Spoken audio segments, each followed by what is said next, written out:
Unit 6 की detail topic आएंगे exercise 6.4 के।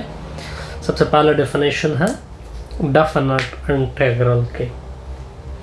डेफिनेट इंटीग्रल, ये जो डेफिनेट इंटीग्रल है, क्या कहा हमने, ये जो डेफिनेट इंटीग्रल है एज एन इंटीग्रल, ये भी एक इंटीग्रल है।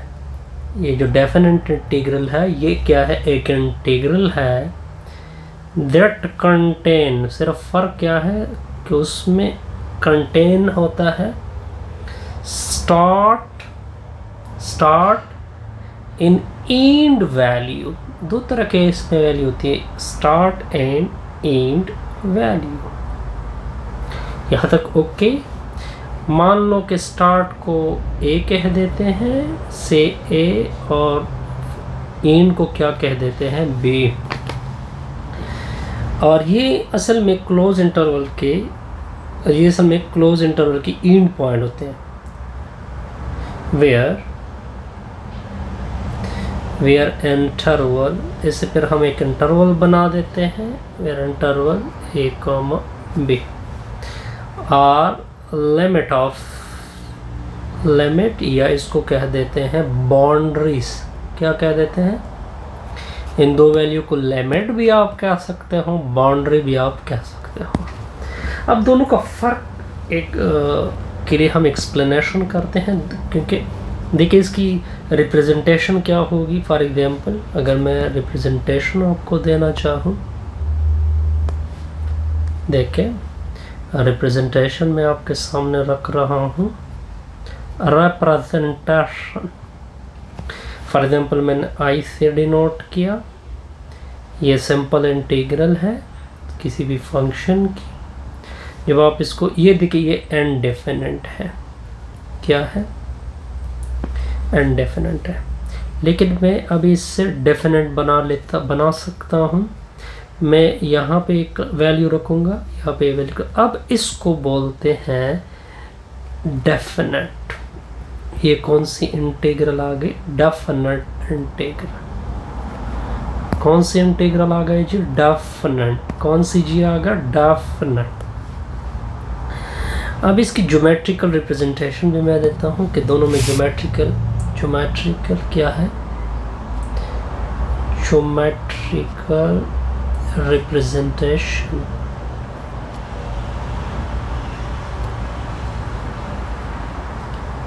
ऑफ एन, डेफिनेट को आई एन कह देते हैं और डेफिनेट को सिंपल फॉर एग्जांपल डी कह देते हैं। देखिए दोनों किसी करो के अंदर आपको क्या देते हैं, किसी भी करो के अंदर एरिया देते हैं आपको। देखिए रिप्रेजेंटेशन को देखें, फॉर एग्जांपल ये मेरे साथ एक्स वाई प्लेन है, फॉर एग्जांपल ये x है, ये y है, ये इसमें कोई कर्व है, ठीक है। ये मैं एक्सप्लेनेशन कर रहा हूँ इनडेफिनेट इंटीग्रल के। देखिए ये करो के अंदर कुछ एरिया हमने क्लोज की, यानी कुछ एरिया इसके अंदर आ रहा है, ये आपको इंटीग्रल देता है। लेकिन ये कौन सा इंटीग्रल देता है, ये इनडेफिनेट। और इसको बोल, फॉर एग्जांपल करो क्या है, एफ ऑफ एक्स, यानी अगर मैं इस एरिया को, क्योंकि इसके ऊपर कोई लिमिट नहीं है, इसको मैं लिखूंगा F of x integral F of x D x. लेकिन एक चीज़ और भी होती है जी, वो मैं आपके सामने रख देता हूँ। हाँ, ये अब मैं एक्सप्लेनेशन दे रहा हूँ, ठीक हो गया। फॉर एग्जांपल ये आपका x है, फॉर एग्जांपल ये आपका y है, ये मैंने दोबारा एक कर्व ड्रा की। लेकिन देखिए अब मैं कोशिश ये है कि मैं यहाँ से लेकर यहाँ तक एरिया फाइंड करूँ। अब मैंने इस एरिया को फाइंड करना है, इस एरिया को मैंने फाइंड करना है। अब देखिए ये भी आपको इंटीग्रल देता है, यानी एफ ऑफ एक्स, ये हमें इंटीग्रल देगा, इस वजह से हमने इंटीग्रल यूज़ की, लेकिन हमने क्योंकि इसको स्पेसिफाई किया है तो ए से बी तक। अच्छा, सबसे पहले दोनों में एक पॉइंट आएगा, वो पॉइंट बल्कि 2 पॉइंट में 2 पॉइंट यहाँ पे मैं लिख देता हूँ। पहला पॉइंट मैं क्या लिख देता हूँ,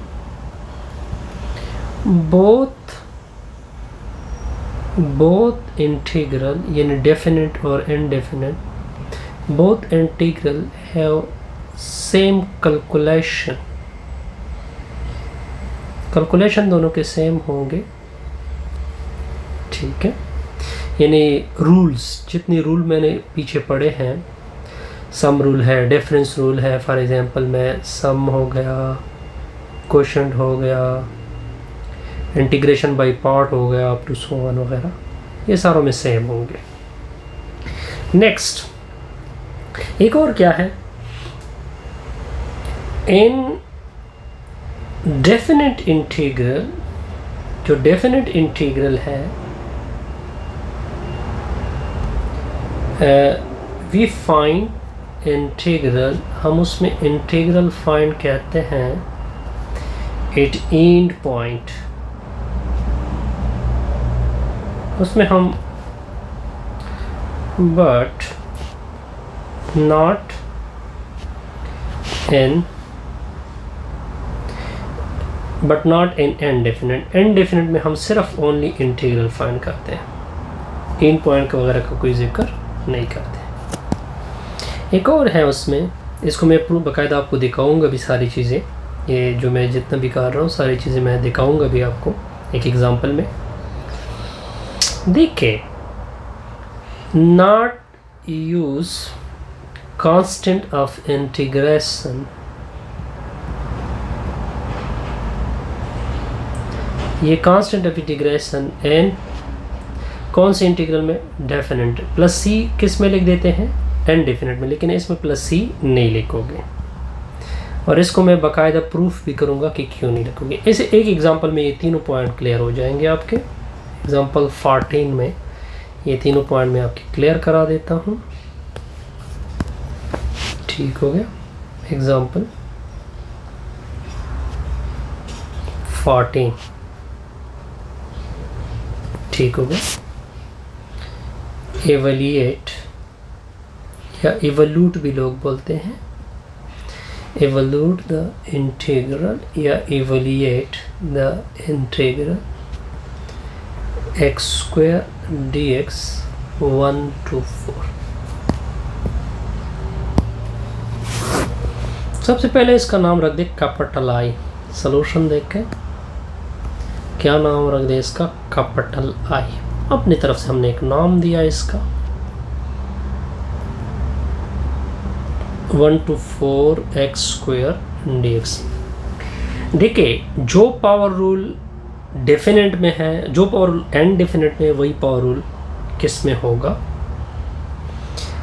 इनडेफिनेट, डेफिनेट में भी होगा। हमने यही कहा था कि रूल सारे सेम होंगे, तो जितना पावर है उसमें से 1 ऐड होगा, जो ऊपर आएगा वो नीचे भी आएगा, और जो लिमिट है उसको इस तरह लिखोगे 1 to 4। ये ओके हो गया।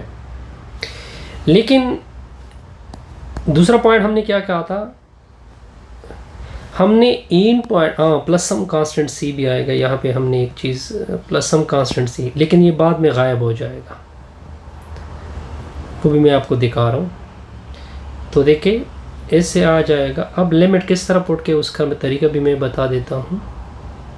हमने क्या कहा था कि डेफिनेट में ये कांस्टेंट सी नहीं आता, लेकिन अभी तो मैंने लिखा है, ये अब खुद बहुत गायब हो जाएगा। पहले इस तरह कर दे 4 का क्यूब, पहले अपर लिमिट पुट करोगे प्लस सी, फिर दरमियान में से माइनस डालोगे, फिर लोअर लिमिट डालोगे, इसको लोअर लिमिट कहते हैं, इसको अपर लिमिट कहते हैं। तो 1 का क्यूब ओवर 3 प्लस सी, क्लियर हो गया। अब कैपिटल आई इक्वल टू ये 64 के नीचे 3 प्लस सी, ये -1 और 3 के नीचे माइनस मल्टीप्लाई, ये माइनस सी और प्लस सी क्या होगा। सर मैंने यही कहा था आपको कि कांस्टेंट सी नहीं आता, तो वैल्यू कितनी आ गई 64/3 अब इधर इस तरह करोगे कि 3 इज LCM लोगे, 64 में से 1 सब्ट्रैक्ट होगा तो इससे 63 के नीचे 3, आई थिंक 3 से डिवाइड होते हैं, इससे 21। ठीक हो गया? कोई कंफ्यूजन नहीं, कोई डिफ़िकल्टी नहीं। ये वीडियो नंबर क्या चल रही थी शोबस, ये वीडियो नंबर क्या चल रही थी 45। ठीक है, अब मैं आपको यहाँ पे एक डेड यू नो भी बता देता हूँ। Dead you know,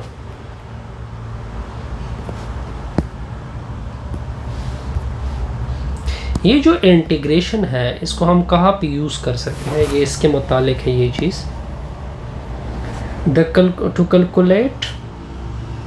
to calculate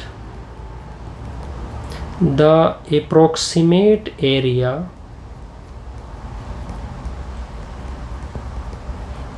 approximate area of any mountain, जब भी माउंटेन की एरिया फाइंड करना चाहो अप्रोक्सीमेट, वी यूज़ इंटीग्रेशन। हम क्या यूज़ करेंगे? इंटीग्रेशन। क्या यूज़ करेंगे? इंटीग्रेशन। ये मैं लकीर कह चाहूँ वीडियो नंबर 46 के लिए। यूनिट क्या है? 06। चैप्टर का नाम क्या है यूनिट का? इंटीग्रेशन। क्लियर? इससे हमारी ये वीडियो 45 क्लियर।